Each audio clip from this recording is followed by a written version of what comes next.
오늘 특별히 교회에 처음 나오셨거나 혹은 한두 번 온 적은 있지만 아직까지 예수님을 왜 믿어야 하는지 알지 못하는 분들께 오늘 특별히 이 말씀을 좀 전하려고 합니다. 이미 예수님을 믿는 이들은 내가 예수님을 믿는 이유를 스스로 좀 점검해 보시고, 또 아직까지 예수님을 믿지 않고 계시는 분들은 오늘 이 말씀을 통해서 살아계시고 또 우리를 사랑하시는 좋으신 예수님을 만날 수 있는 복된 시간이 되기를 바랍니다. 아멘.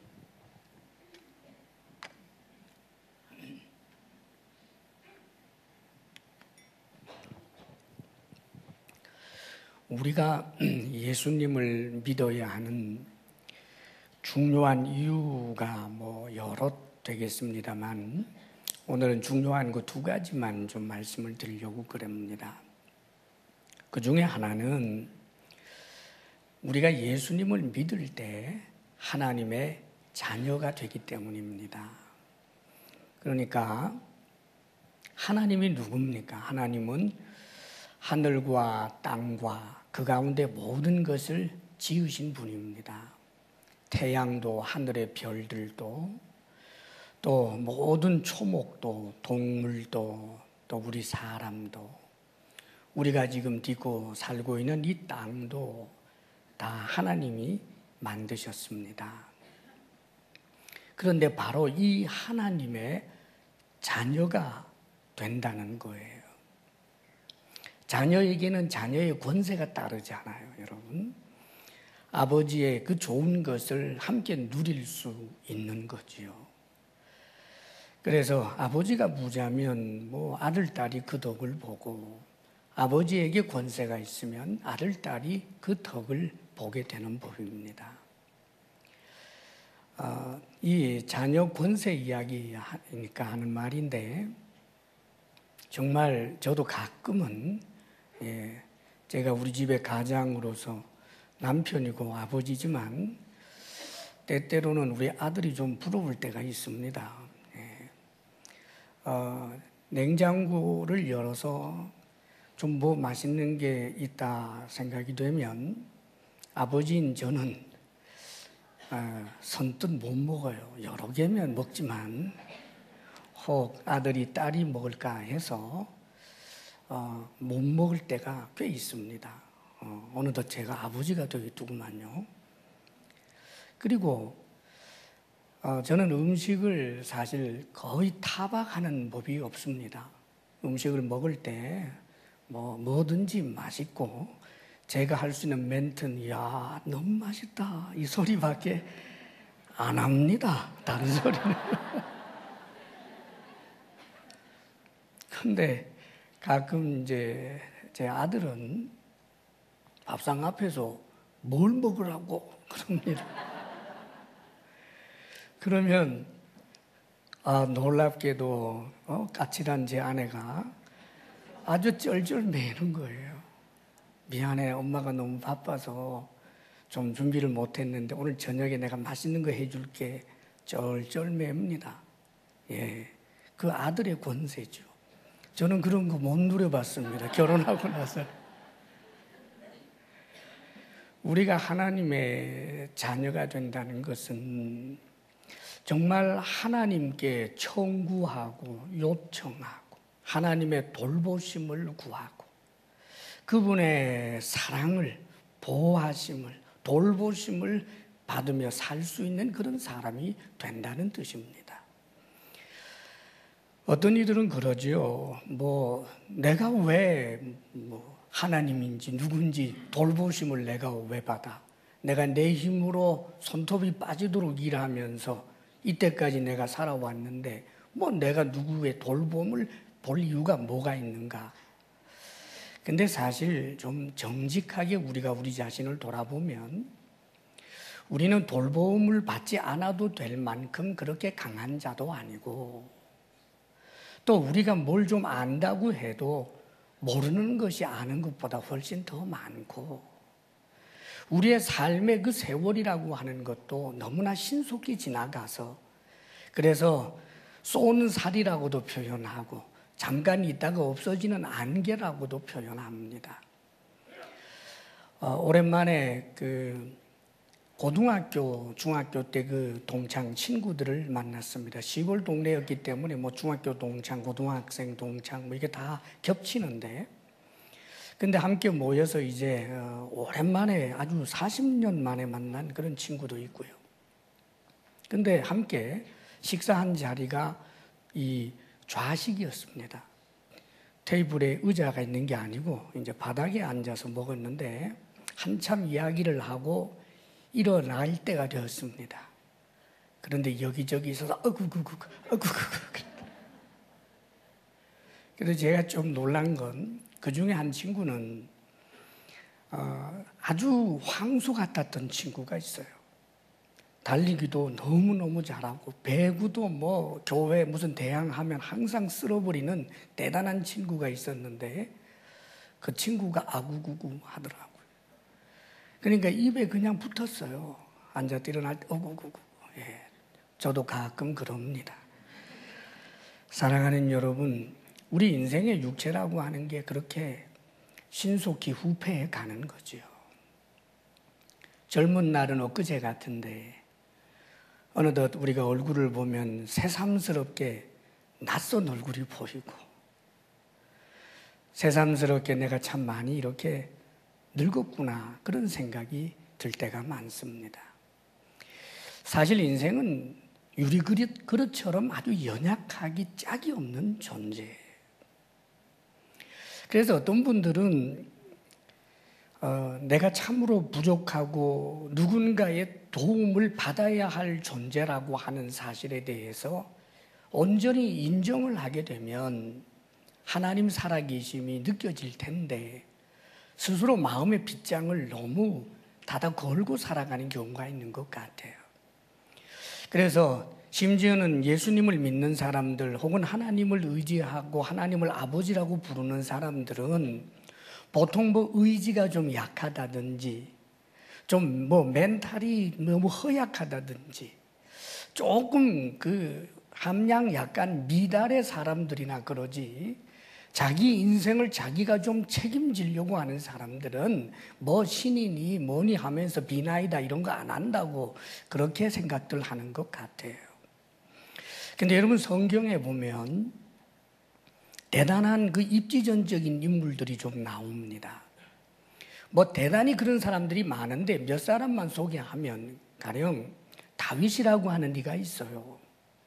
이 사람은 아주 젊은 날 그러니까 10대 후반이거나 20대 초쯤 해서 나라의 왕으로부터 미움을 받아서 척살령이 내려집니다.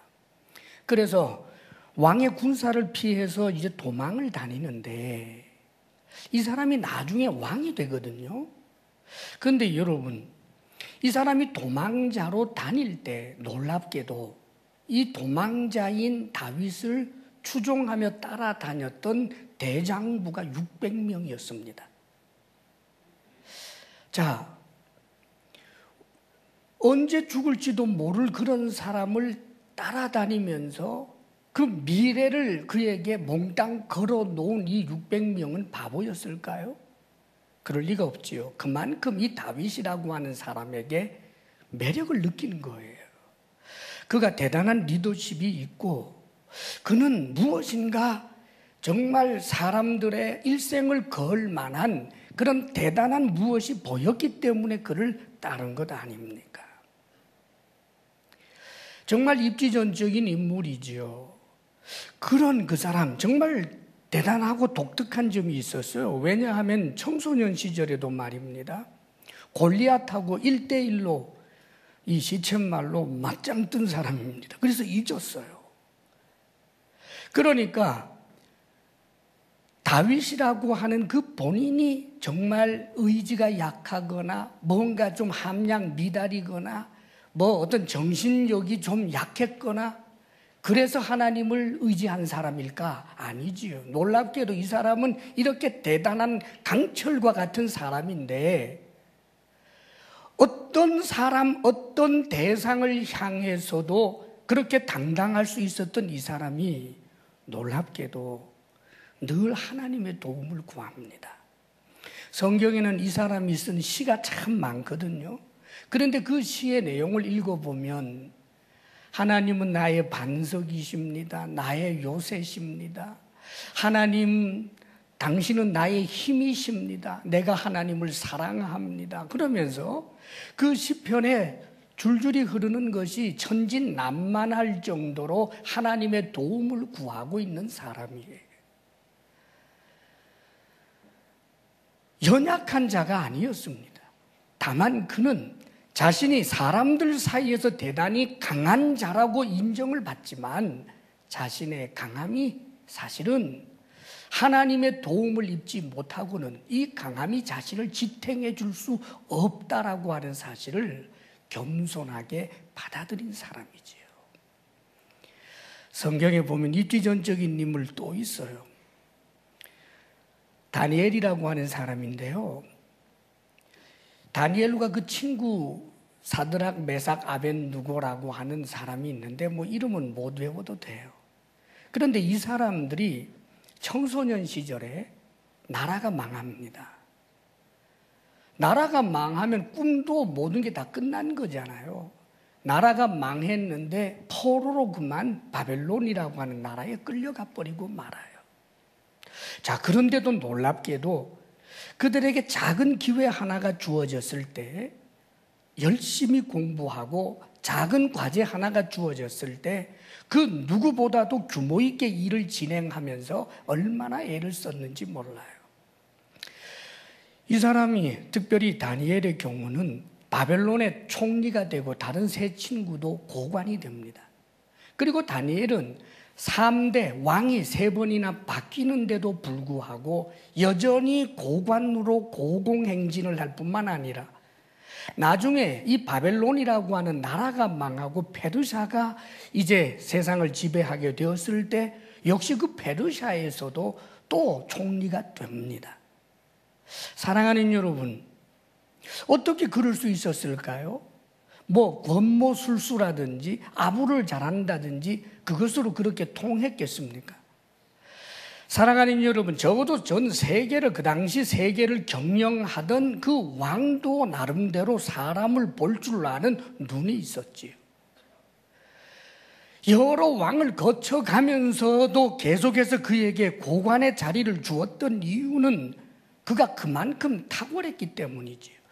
보통 사람들은 따라갈 수도 없는 문제 해결의 능력, 정직함, 청렴함 등등 여러 가지 그 왕들을 감동을 시켜줄 만한 그런 능력이 그들에게 있었기 때문입니다.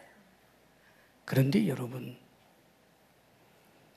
이 다니엘이 늘 하나님의 도움을 구하는 사람이었어요. 하나님의 얼굴을 구하고 하나님의 은혜를 구해서 하루에 3번 늘 하나님 앞에 나아가 예배하며 기도했던 사람이 다니엘입니다. 그는 하나님의 돌보심을 받지 않고는 한 호흡도 쉴 수 없고 한 걸음도 내디딜 수 없는 연약한 존재라고 하는 것을 하나님 앞에서 겸손하게 고백한 거예요. 사람과 사람 사이에서는 내가 강자일 수 있고 갑일 수 있지요. 사람들은 당신 대단하다라고 축쳐줄 수 있지만 그러나 다니엘 자신은 자신이 얼마나 허물어지기 쉬운 육체를 가지고 있고 실수하고 죄 지을 수 있는 연약한 존재라고 하는 사실을 알기에 그는 날마다 하나님의 도움을 구하며 살아갔던 것입니다. 사실 그가 나중에는 하나님과의 이 교제와 하나님 돌봄을 받고 하나님과 친밀하게 살아가는 것이 그 무엇보다도 좋은 것이어서 심지어는 총리라고 하는 자리도 하나님을 위해서라면 헌신발처럼 버릴 수도 있었고 심지어는 자신의 생명조차도 하나님을 위해서라면 내어놓을 수 있었습니다. 그 이유는 하나님의 돌봄을 받고 하나님의 자녀가 되어 산다라고 하는 것은 이 땅의 짧은 한순간의 삶의 영광으로 끝나는 것이 아니라 그것이 영원으로 이어진다라고 하는 것을 너무나 잘 알고 있었기 때문입니다. 사랑하는 여러분, 특별히 오늘 이 자리에 아직까지 예수 그리스도를 인격적으로 만나지 못한 분들, 하나님이 없다라고 그렇게 스스로 생각하면서 하나님 도움 필요 없다라고 그렇게 마음의 빗장을 걸고 계시는 분에게 제가 주의 이름으로 권합니다. 우리 자신을 솔직하게 한번 들여다보십시오. 작은 병 하나만 와도 우리는 얼마나 두렵습니까? 한국 땅에 지진 없다고 그렇게 일본을 조롱하면서 살아왔는데 이제 지진 몇 번 일어나니까 우리나라 전체가 얼마나 떱니까? 고층 아파트 고층을 선호하다가 지금 저층을 찾는다고 하지 않습니까? 사랑하는 여러분, 우리는 우리가 생각하는 이상으로 연약한 존재입니다. 말단 직장 생활할 때는 직장 상사 때문에 힘들었지만 세월이 좀 흐르고 내가 직장 상사가 되고 나면 부하 직원 때문에 힘들다고 말하지 않습니까? 사랑하는 여러분, 우리의 자녀들 천진난만한 어린 시절 눈에 넣어도 아프지 않은 그 자녀들이 좀 자라서 이제 좀 머리가 컸다고 사춘기 그 질풍노도의 시절을 맞이하게 되면 아버지도 엄마도 어떻게 대할 줄 몰라서 배운 학력도 소용없고 삶의 경험도 소용없고 내 어린 시절 청소년 시절 나도 보냈지만 그 경험 가지고도 우리 자녀들에게 어떻게 할 방법도 찾지 못하는 지극히 아둔한 사람들이 우리 아닙니까? 사랑하는 여러분, 성경 속에 있는 위대한 인물들, 그들이 연약해서 하나님을 의지한 것이 아니라 인간의 연약함을 알기 때문에 하나님을 의지한 것입니다. 그렇기에 그들은 참으로 복되게 살아낼 수 있었던 거예요. 성경 속 인물만 얘기 아닙니다, 여러분. 우리나라에도 참으로 이 조선시대에 이 땅에 빛을 던져주고 희망을 주었던 그 위대한 스승과 같았던 사람들, 조만식 선생님, 김구 선생님, 이런 분들, 사랑하는 여러분들이 그들이 의지가 약했겠습니까? 그들의 멘탈이 약했겠습니까? 정말 그들은 남에게 의존하는 의존적 정신이 많았던 사람이겠습니까? 그럴 리가 없지요. 그들이 얼마나 대단한 사람들입니까? 그러나 그들이 끊임없이 하나님의 은혜를 구하고 하나님의 도우심을 구하며 살았다는 사실을 잊지 않아야 합니다. 사랑하는 여러분, 우리는 우리 자신의 이 판단이 절대적인 것이라고 생각을 해서 정말 하나님의 도우심 없다라고 살아간다라고 하는 것은 지극히 교만한 이야기입니다. 사실 우리는 하나님을 부인하고 있어도 사실 하나님 덕 보며 살고 있어요. 우리가 지금 딛고 서 있는 이 땅도 사실은 하나님의 돌보심 속에서 이 땅이 언제나 안전하다고 생각하며 사는 것이지, 사실 어떤 과학자도 지진에 대해서 언제 일어날지 정확하게 알지 못합니다. 5도가 일어났다면 7도, 8도, 9도, 10도도 일어날 수 있는 것 아닙니까? 그러나 인간 세상에 그런 일들 자주 일어나지 않습니다. 저 일본 땅에 지진이 많지만 그렇다고 해서 8, 9가 넘는 그런 엄청난 지진들은 잘 일어나지 않습니다. 그거 이상하지 않습니까, 여러분? 지구가 사람 사정 봐주겠습니까? 하나님이 조절하시는 거예요. 하나님이 지켜주신다, 그 말입니다. 우리에게 태양빛이 있어서 얼마나 좋습니까? 사랑하는 여러분, 저 태양이 무슨 가스 덩어리라고 합디다. 핵융합 같은 것이 일어나면서 빛을 계속해서 내고 있는데, 사랑하는 여러분, 저 태양의 열이 지금부터 한 10% 정도만 약해져도 우린 다 얼어 죽고 10%만 더 뜨거워져도 우린 다 타 죽습니다. 사랑하는 여러분, 적도라고 하는 데가 별대입니까? 지구라고 하는 이 공에서 태양빛이 가장 많이 비치는 곳이 사시사철 더운 적도고, 태양빛이 조금 덜 비치는 곳이 남극이 되고 북극이 되는데, 사랑하는 여러분, 우리가 누구의 덕을 보고 살고 있는 것입니까? 겸손해야 하는 것입니다. 우리 인간의 연약함과 한계를 알고 하나님을 향하여 오 하나님 나를 도와주소서 할 때 우리 하나님께서는 지금도 우리의 부르짖음 앞에 응답하시고 우리의 아버지가 되어주시겠다고 약속을 하신 것입니다. 어렵지 않습니다. 하나님께 입양되는 방법, 여러분, 고아는 우리가 이 세상에서 고아들을 볼 때 참 불쌍하다고 생각하잖아요. 그래서 보통 그런 어떤 시설에서 아이들이 자라게 되는데 그 아이들도 정말 그 유치원 때기 되기 전에 그런 어린 때에도 아이들도 바라는 게 있대요. 고아원에서 정말 좋은 부모님, 양부모님이 나타나 주는 것, 친부모님이 찾아와 주든지 아니면 어떤 좋은 양부모님이 나타나서 자신을 입양해 주기를 원한다는 거예요. 고아로도 살 수는 있지요. 하나님 안 믿고도 살 수는 있지요. 그러나 하나님을 믿으며 하나님을 의지하며 하나님의 사랑을 받으며 하나님을 찬송하며 하나님을 기도하며 그렇게 살아가는 그 삶의 행복은 하나님을 모르는 자와 비교할 수가 없는 것입니다.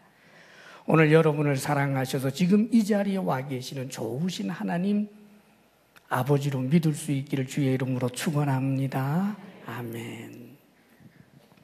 그리고 또 한 가지, 우리가 예수님을 믿어야 하는 이유는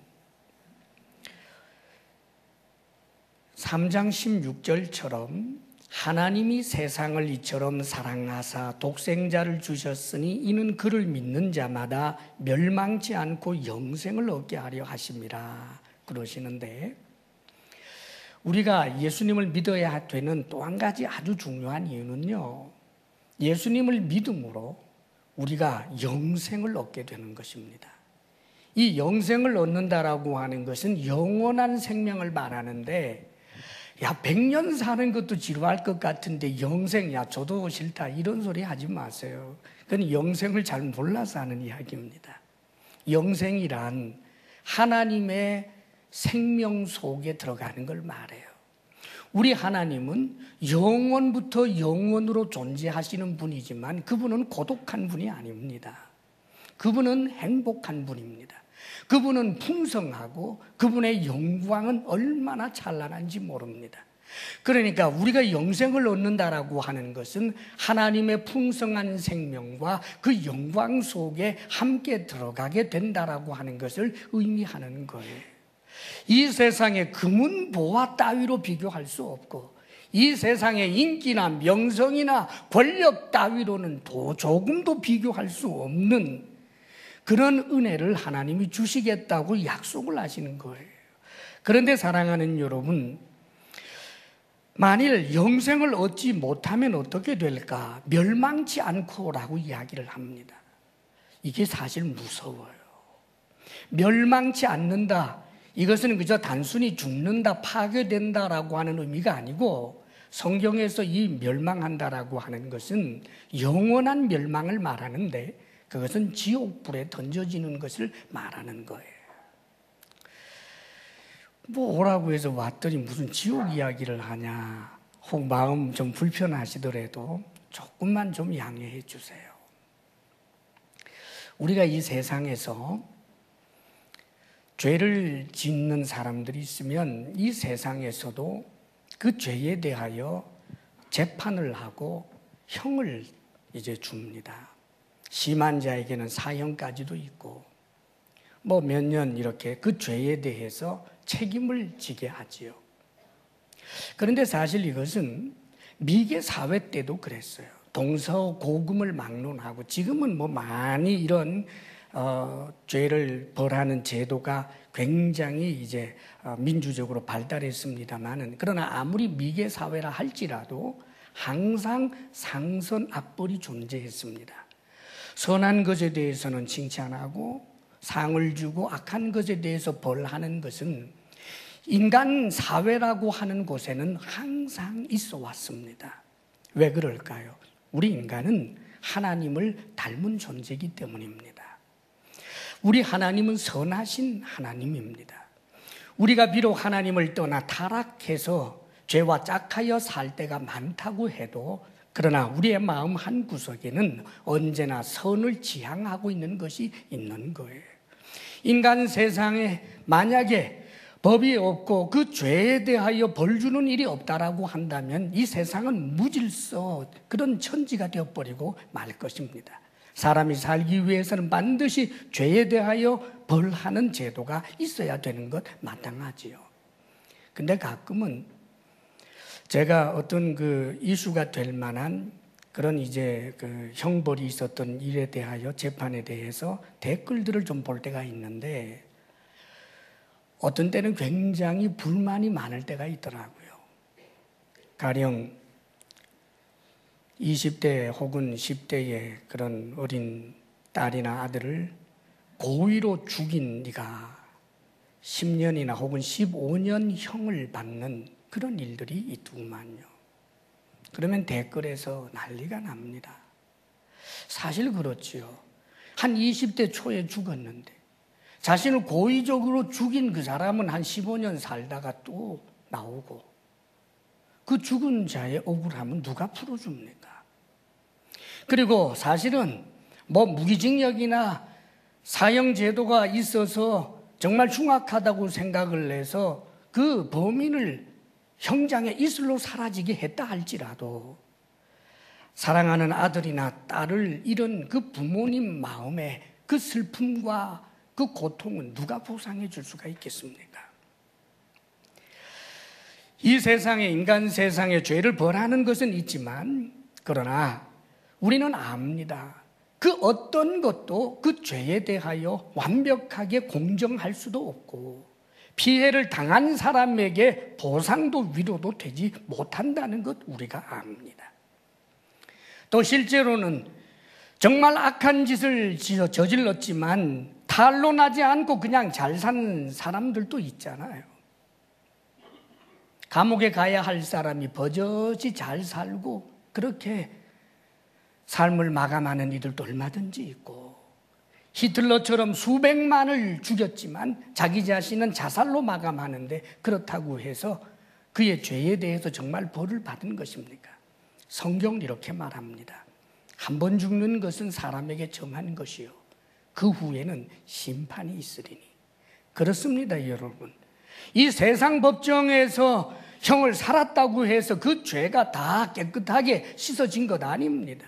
그 죄에 대한 값을 지불받은 것 아닙니다. 사람을 죽인 자가 이 땅에서 10년, 20년 살고 나는 이제 죄에 대하여 형벌을 받았으니까 나는 아무 문제 없다. 사람과 사람 사이의 이야기지요. 하나님 앞에서 계산해야 될 때가 옵니다. 하나님께서는 그 살인자에게 죄를 물어서 지옥불에 던질 것입니다.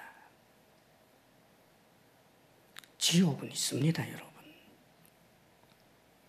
우리 예수님을 4대 성인이라고 하는데 그런데 이 예수님이 지옥을 얼마나 많이 이야기했는지 몰라요. 예수님께서 말씀하시기를 네 눈이 범죄하면 눈 빼어라. 두 눈 가지고 지옥에 가는 것보다 한 눈 가지고 천국에 가는 게 좋다. 만일 네 오른손이 범죄하거든 찍어내버려라. 불구가 되어서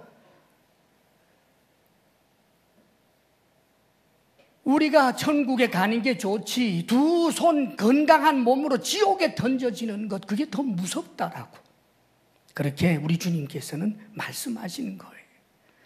지옥을 이야기하면서 그 지옥은 구더기도 죽지 않는다. 영원한 지옥 불못이다. 이런 이야기를 합니다. 누가요? 원수를 사랑하라고까지 말씀하신 예수님이 지옥 이야기를 한다고요.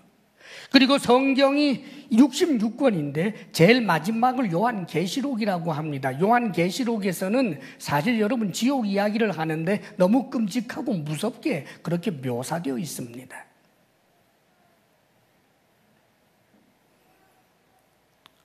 이 자리에 있는 여러분 중에 지옥에 가는 분 한 분도 없기를 바랍니다.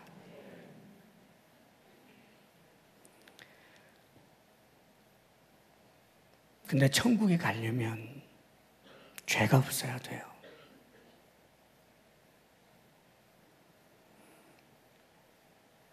누가 지옥에 갈까? 흉악한 자가 간다고 생각하지요. 아니요.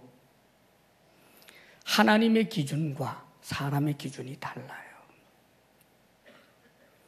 세상 법정에서도 이 피고인이 자신의 무죄를 주장하고 변호인을 세워서 이런저런 이야기 많이 하지만 최종 판결은 재판장에게 달려 있습니다. 우리가 하나님 앞에 서게 될 때 하나님이 우리를 재판하는데 그 하나님의 수준, 다시 말하면 어떤 사람을 천국에 올리는가? 천사와 같은 사람만 천국에 가는 거예요. 전날에 유대인들이 예수님 앞에서 자신들은 계명을 잘 지켜서 절대 지옥에 가지 않을 것이라고 확신한 사람들이 있었어요. 그러자 예수님께서 이렇게 말씀하셨습니다. 살인하지 말라고 하는 이야기를 너희가 들었으나 네 형제를 미워하였다면 살인하였느니라. 그렇게 말씀하십니다. 보통 구체적으로 살인한 사람 많지 않잖아요. 유대인들이 대부분 나는 살인죄는 범하지 않았다고 생각을 했는데 가장 쉬운 그런 법이라고 하는 살인죄조차도 하나님은 사람을 미워하는 것을 살인죄로 그렇게 맨다는 이야기예요.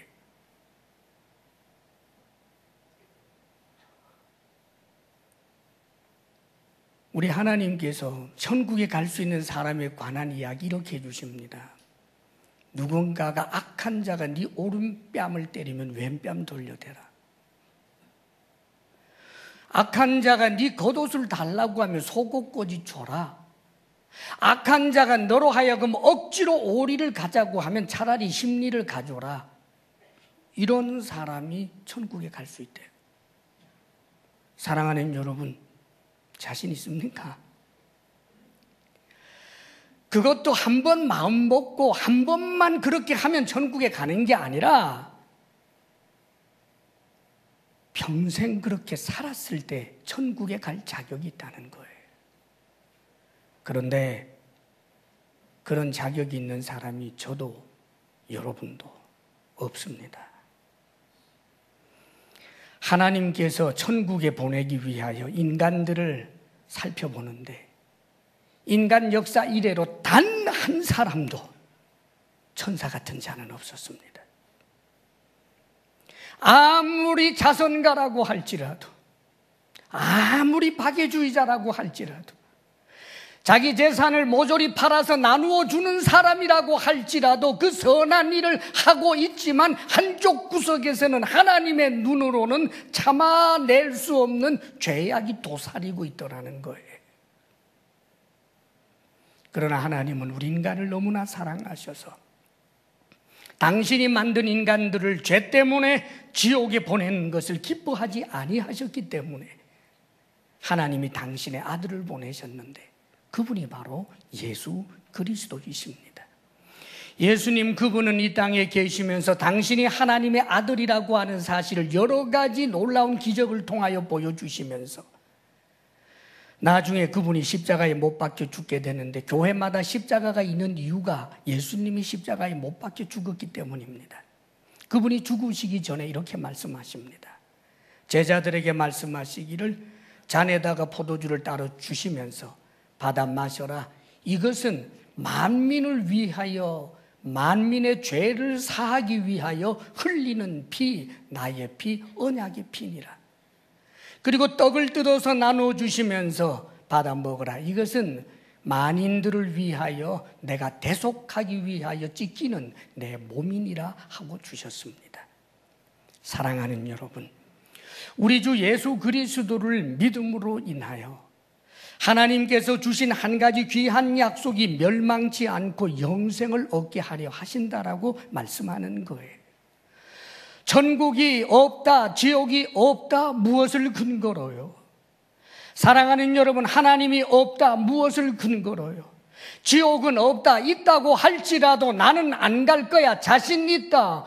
사랑하는 여러분, 천국 문과 지옥 문을 열고 닫는 자는 우리가 아닙니다.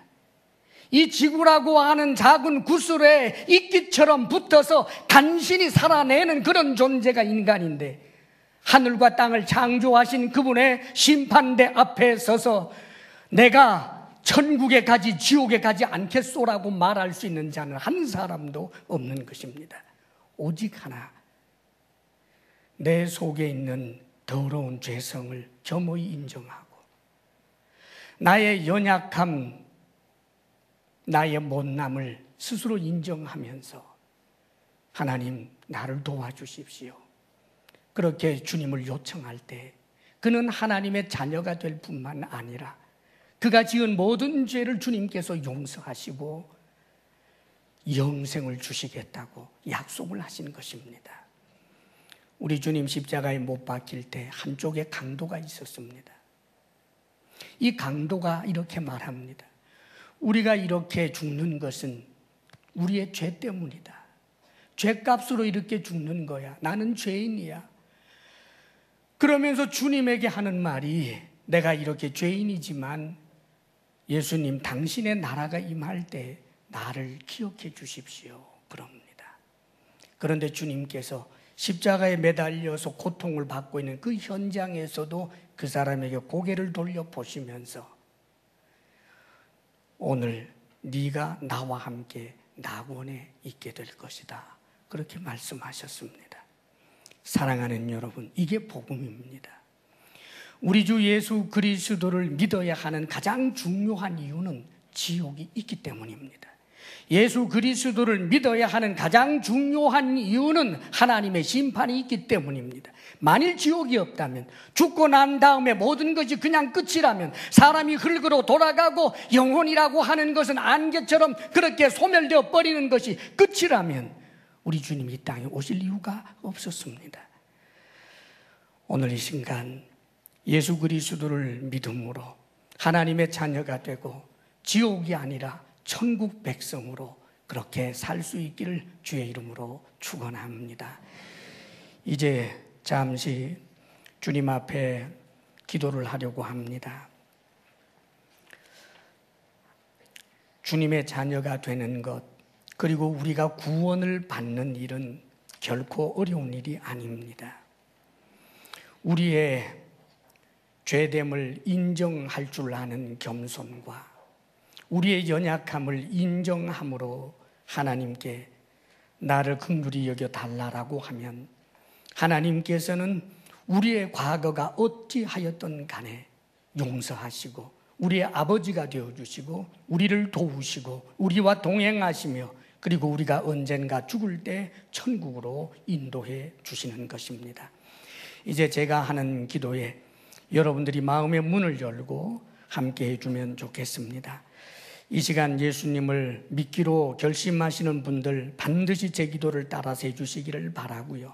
이 자리에 함께 하시는 모든 성도 여러분들도 도와주시는 의미에서 함께 해주시기를 바랍니다.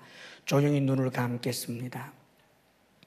사랑의 하나님, 저는 죄인입니다.